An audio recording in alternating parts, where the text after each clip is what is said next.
Good morning, children. How are you? Are you all okay? How about we starting with the revision? You have finished all our lessons. Let's take page number 25 in the term book. That is the poem. We just go through that once again. It is such a beautiful day. First line is, it is such a beautiful day. How do you spell beautiful? B-E-A-U-T-I-F-U-L. There is no double L. Beautiful. You're not saying beautiful. Beautiful. How is it? Beautiful. Beautiful means pretty. It is such a beautiful day. That's the first line. When you write the poem, you got to remember how it is given in the textbook. The same way you should jot it down into your test paper. Okay. We want to go to the zoo. Now the second line has got a comma. All the punctuation marks you have to obtain when you write a poem. So then you get full mark. If you don't write the punctuation marks, you may get some point may be minused. Maybe half mark or 1 mark will be minused. So you bear in mind, whenever you write a poem, you should use the punctuation marks and write the poem line by line. According to how it is given in the text, you should follow the same method. Okay. So once again we'll read that. The first line is, it is such a beautiful day. Next line is, we want to go to the zoo. One more thing I want to remind you.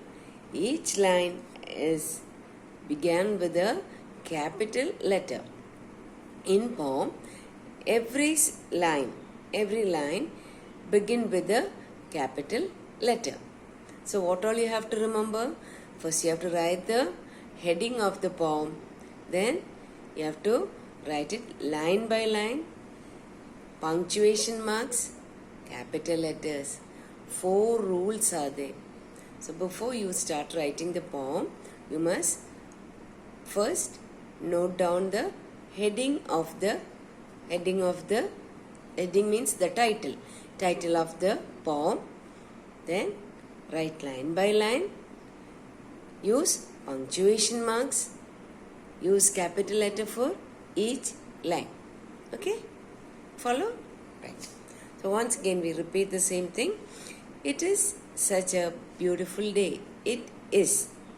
Then you have to leave space between each word. Okay? It is such a beautiful day. We want to go to the zoo, where you find animals. Pack a picnic lunch, and there is some ... there. Yes. Picnic lunch. Grab a hat. Hat to put it on your head. See lots of animals. There also lot of dots are there. Birds too. And the fourth line has got a full stop. See lots of animals, birds too. Got full stop. We stop and visit the elephants. Not the elephants.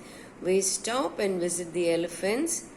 Watch them do a trick or two. There it has got a comma. Walk past the zebras. There are a lot of dots.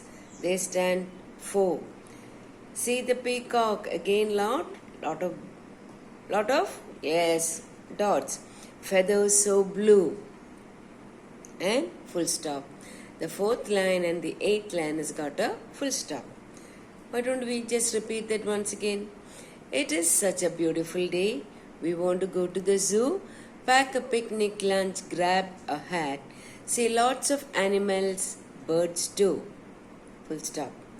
We stop and visit the elephants. Watch them do a trick or two. Walk past the zebras. They stands for. See the peacock. Feathers so blue. Now we are coming to the next line. There lies one hippopotamus. Hippo. How do you spell hippo? H-I-P-P-O. Hippo. And potamus. P-O-T-A. Potamus. M-U-S. So that's the way you just club both the words together, hippo and potamus together. So hippo, HIPPO, hippo. Then PUT, pota, PUTAMUS. Okay. So you got the spelling of hippopotamus? Easy, no? Hippo, hippo, po. So double P, po. See, not pronunciation hippo. Hippo, pota, pota, pota, mus, mus, mus. Got it? Good. Sleeping on very muddy ground. Very muddy ground here it is used because it is full of mud and sleeping on that. It's got a comma.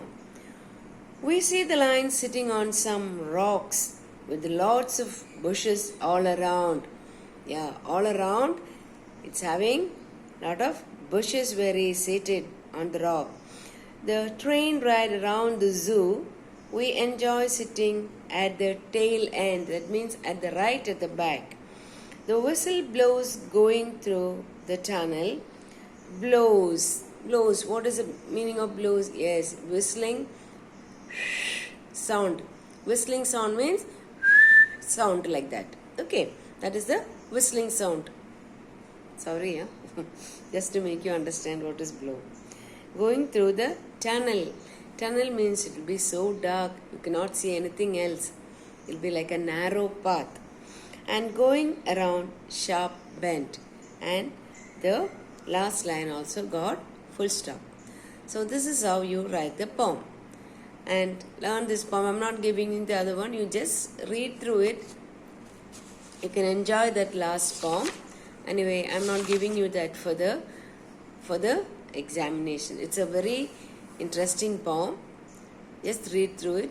I just wanted to make you know how much of struggle or pain the farmers are going through to get all what we consume.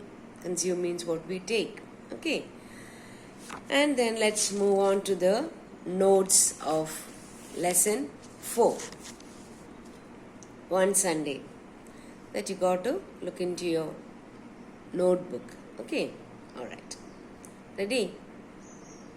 Did you take your books? Okay. We just read through it. Play. Past tense. Present tense means what is happening now at the moment. Past tense means the action which is already happened or finished, or maybe some time ago, or maybe about few minutes ago, or maybe yesterday, or which has happened long back. That is called past tense. So let's just go through this. Yes. Play, played. You got to add ed with the present tense. Then it changes into past tense. Paint, paint, painted means already finished that. Think, thought. Say, said. SAID. Come, came. Come here. That means what I'm asking you to do now. He came here. That means he had already done the action. Came. Sit, sat. Pick, picked. Now I'm picking. Picked. I already finished picking it. Picked. Want, wanted. So all these some are irregular past tense. That means we don't use ed with everything. That is irregular past tense.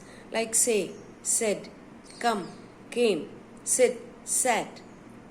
All these are irregular past tense. Pick, picked. That is regular. With the word, you just got to add ed. Want, wanted. Now let's come to antonyms. Antonyms means opposites. Long, long. It's a long pencil. Now I can show you a short pencil. Little smaller than that. Okay, short. Long, short. Long, short. Best, worse. Best, worse. First, last. Clever, foolish. Fast, slow. Heavy, light. Left, right. Then you can make more. In, out, pretty, ugly,